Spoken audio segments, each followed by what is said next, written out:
outreach response objectives in every organization should be to demonstrate transparency, establish reasonableness, and you manage the communications inside your organization. Ultimately, the singular focus is to minimize the impact.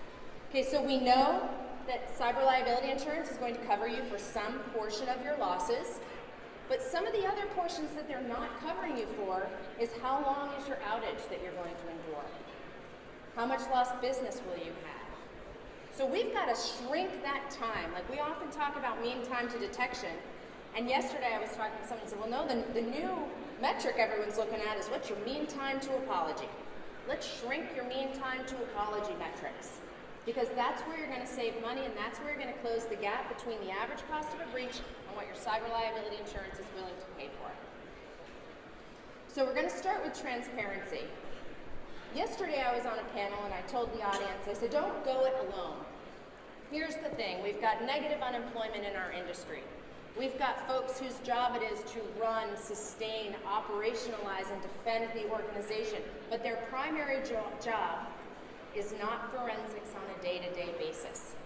If we're going to demonstrate transparency, we need our management teams in IT to give a hands-off, right? Because everyone gets nervous when there's a situation, right? There's a cyber incident. Let's see if we can figure out what's wrong. And I always say, keep a good dog good, and put the meat up on the high counter. Okay, so keep a good management good, and keep them from having their hands in any of the wiry bits. Don't go it alone.